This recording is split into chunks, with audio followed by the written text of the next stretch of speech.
The start of the 2000s opened the door for a flood of promotional flash games.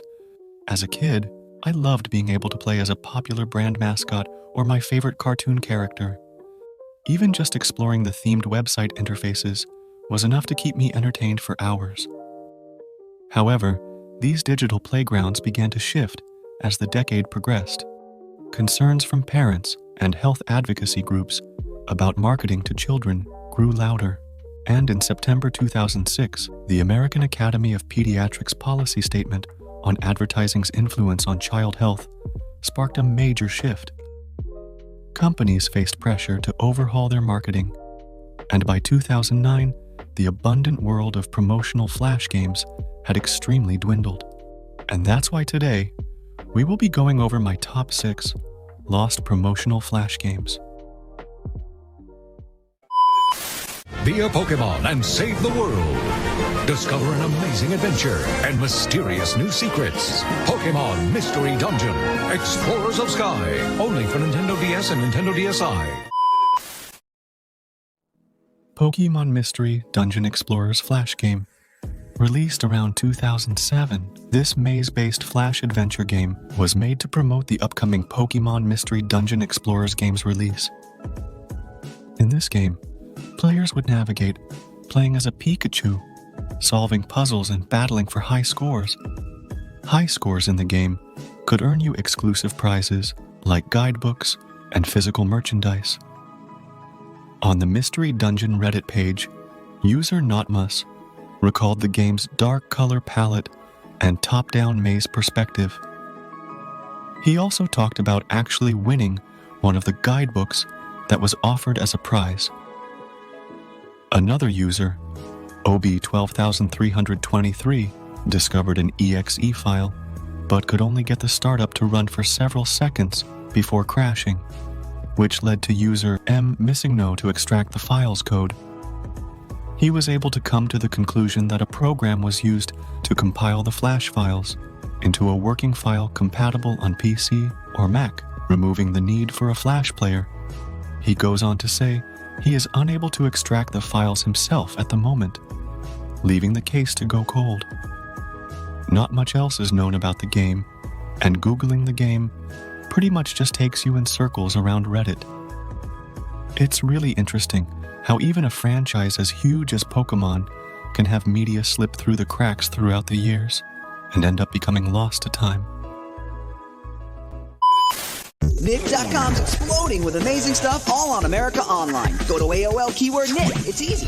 Rescue and care for baby animals in the Rugrats Go Wild Island Wildlife Rescue game. And keep your eyes peeled for the albino sun bear, exclusively for AOL users. Get on America Online to get all the Nick.com you need. AOL keyword Nick. Rugrats Go Wild Wildlife Rescue. Rugrats Go Wild Wildlife Rescue was a flash game released in 2003 as part of the Nickelodeon Wildlife Rescue series of video games. This game was specifically designed to promote the crossover film Rugrats Go Wild, which featured characters from both the Rugrats and the Wild Thornberrys. In the game, players engaged in caring for animals by naming them, cleaning rescue pens, customizing camp flags, and more. They collected food and medicine, disposed of trash, and released rehabilitated animals into the wild. Players also experienced the excitement of finding rare albino animals like clouded leopards and flamingos. The game also offered an animal database with information about animal diets and treatments. The game also featured random good and bad events marked by unique bongo drum sounds. During storms, players faced challenges like damaged facilities and escaped animals, which they tracked and recaptured. The map included various immersive locations that gradually unlocked, including a distinctive beach with mint green water and hidden areas. It appears there is a lot of interest online about finding more assets in an attempt to resurrect the game. Reddit user Banshee Thread says they are willing to pay $50 for an SWF file of the game, even in a broken state. Another commenter named Just Stop Silly is offering an additional $50 to anyone who can find the SWF file. While the Reddit post is over 2 years old, it is still active as new information is being discovered as late as July of 2023, when OP Banshee Thread found an old Rebel Taxi video from 2018, including a TV commercial for the game at the very end of the video, giving us the first solid clip of the game in action. I will leave the Reddit thread link in the description for anyone to take a look at or to reach out to the original poster with any information on the case.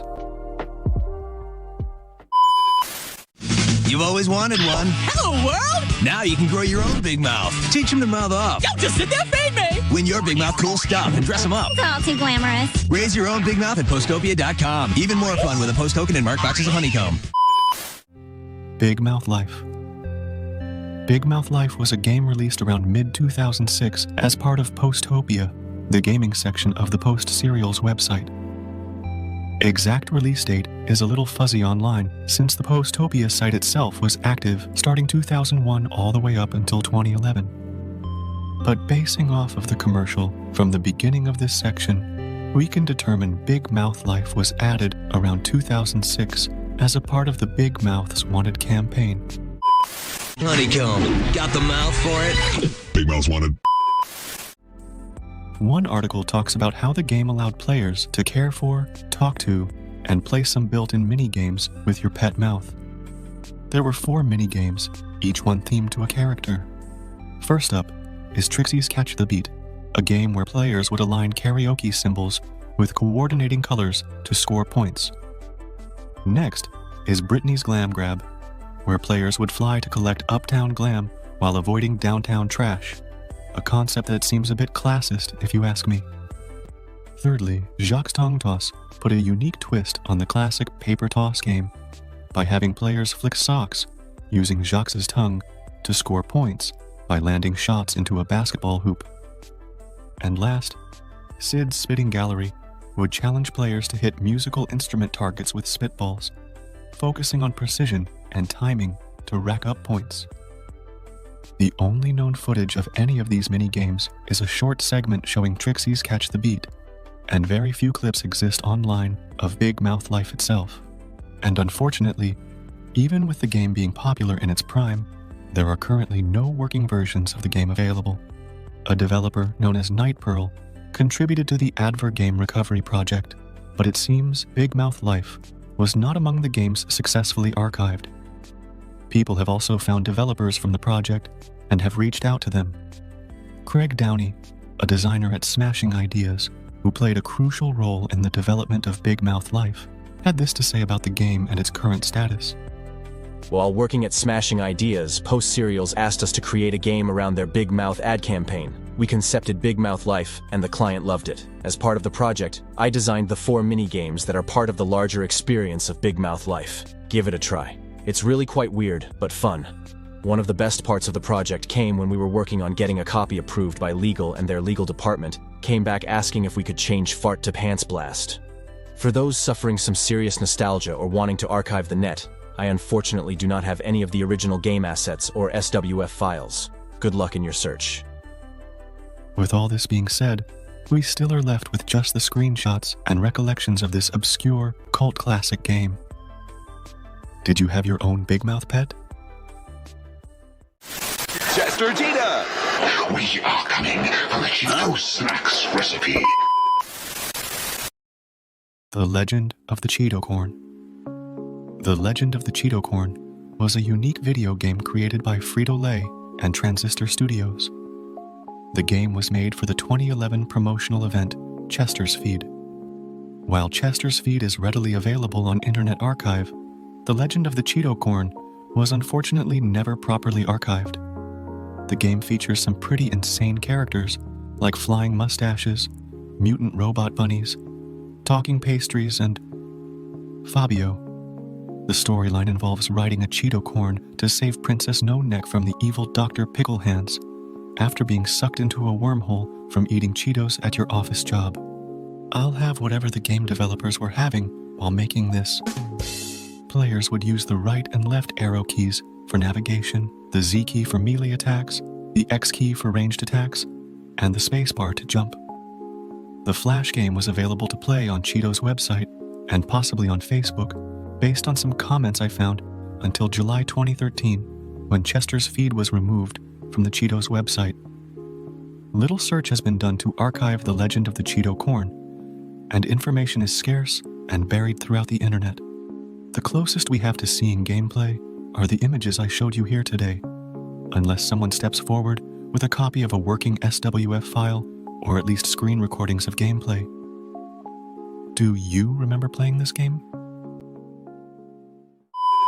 Yo, Quicky's in the house with the jockey attitude. Quicky said he's gonna show you how to beat the border blues. Or a glass of milk with a little Nesquik and vanilla ice cream. Ooh, that does the trick. Top with Nesquik cereal full of corn and rice, and a squirt of chocolate syrup makes it taste extra nice. Be part of the smart with Nesquik Quickie tips.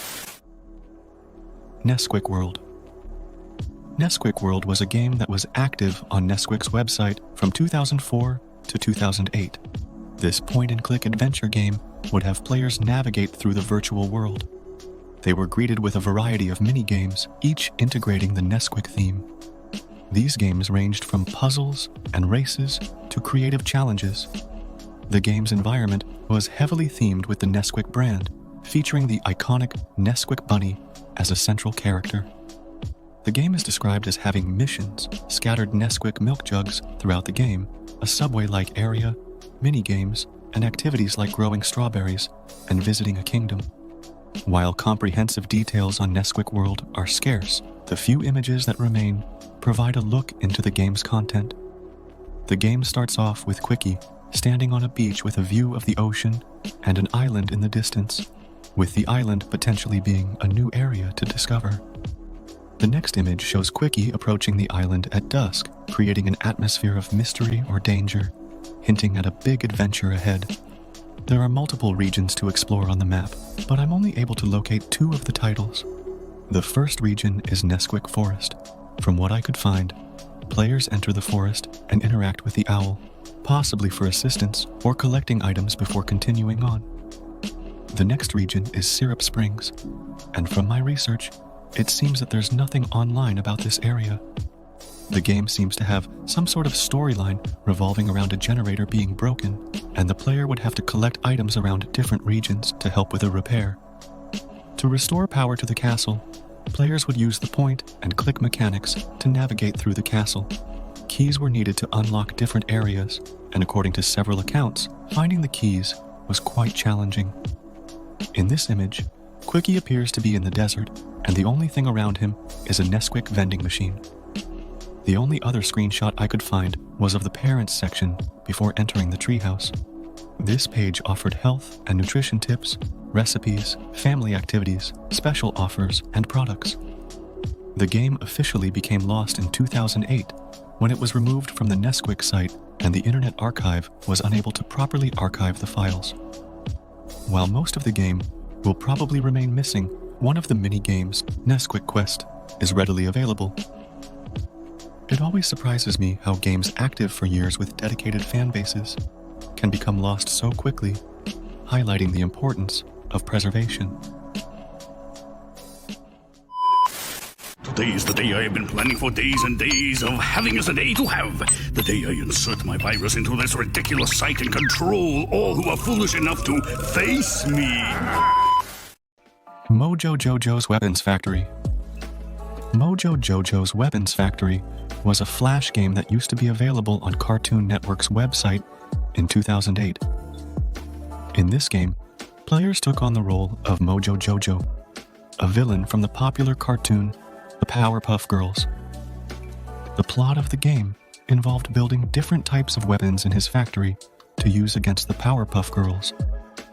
The game had players assemble various weapon parts on a conveyor belt. Players also had to select and place the correct parts in a specific order to complete the weapon. As the game progressed, the speed of the conveyor belt increased, making the game more challenging. Successfully completing weapons would score points, and incorrect combinations would result in penalties. Unfortunately, no existing gameplay footage or even a screenshot of the game itself has been found. Only several dead website links and the icon image itself has been found through the Internet Archive. It's also important to note that this was a freemium game that was offered by Cartoon Network, meaning that only a portion of the game was available to play without purchase, and to have access to the full version, you would have had to purchase it off of the website while it was available. This is important because that means the file could be more likely to turn up somewhere. Even someone's childhood computer collecting dust could have a lot of the missing Power Play and freemium games Cartoon Network offered at the time. I want to thank everyone for watching this video. This is my first video on this channel, and I plan on making more. So let me know in the comments what cases of lost media you would like to see me discuss. And feel free to like this video and subscribe to my channel to stay updated on my uploads. Thanks again, and stay strange.